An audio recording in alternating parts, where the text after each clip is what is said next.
The low levels of the Mississippi River revealed an archaeological find recently. This is an old ferry from the 1840s that is being studied by state archaeologists and attracting a few tourists.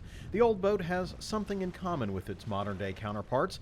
Both are stuck near the shore. A prolonged drought in the Midwest has river levels reaching historic lows, according to climatologist Jake Grimes. It depends on where you are. There are some river gauge sites upriver that are in fact reporting record lows.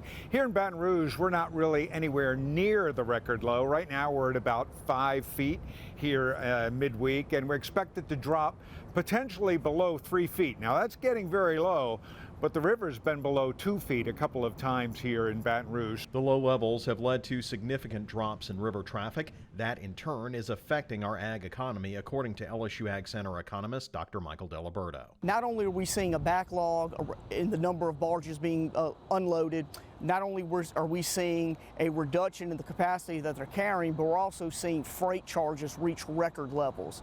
At the end of September, the freight rate for St. Louis South to move a ton of grain was $50. That was a high. By October 11th, that freight rate had increased to over $105 a ton. By October 17th, that rate had come down to about $72 a ton. And that's really driven by the fact that in the low river stages, the high freight costs, some of these shippers of corn and soybeans specifically have reduced deliveries, and that softened the demand for barges a little bit. Delaberto says alternate means of transportation just aren't feasible. Each one of these barges carries as much grain as almost 1,000 tractor trailers. Shippers of corn and soybeans prefer barge transportation because it's very economical, it's very cost effective as compared to rail and truck. One 15-tow barge can equate to about 940 semi-trucks of freight on the road. So shippers are very much in favor of freight to move those grains long distances, say from the upper Midwest to the export facilities down in Louisiana and the port of South Louisiana.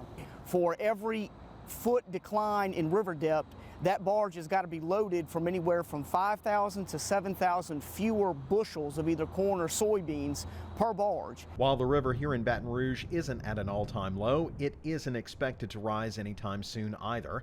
Even if we get rains across the south, it wouldn't help the river levels. Only major rains across the Midwest will restore the mighty Mississippi. One of the things most people don't realize is that this is an interstate that runs through the state that basically has no on-ramps. Very little rain that falls in Louisiana gets into the Mississippi. So what happens upstream has no bearing on whether we're in drought or in surplus down here, because none of that water gets there. And the other thing to keep in mind is that roughly 30% of this flow is diverted down the Atchafalaya. So in fact, Louisiana takes more water out of the Mississippi, far more water to feed the Atchafalaya than it puts in.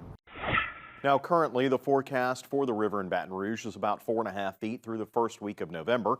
Of course, that could change, and different parts of the river could go even lower before this gets any better. And Avery, I think it's important to note here what we're talking about when we're talking about the river levels. Of course, everybody knows about flood stage because unfortunately we've had to deal with that. And in Baton Rouge, the flood stage from the Mississippi River is about 30 feet, which means that's the part where it goes over the banks. But what does that mean? 4.5 feet, 30 feet? It doesn't mean from the depth of the bottom of the channel. It means above sea level. Gotcha, because I was wondering, if it's 4 feet, obviously these barges and these ships are drafting deeper than that. Do you know how deep the Mississippi River goes? So if I remember correctly, it is dredged down to 50 feet below sea level? In Baton Rouge, maybe, but in New Orleans, it's actually 200 feet. Wow. Deep, which is part of the whole issue that they're having. In Lower Plaquemines Parish right now, in fact, they're putting up a barrier in there because it doesn't matter how deep it goes. If it's not above sea level, then that means seawater can creep in. So that's what they're trying to push out. Even though that river is like a jet down there and it's pushing river out, seawater can still creep above it and get further up the river. And that's having effects on drinking water and the like down there. That's right. Thank you very much, Neil Melancon.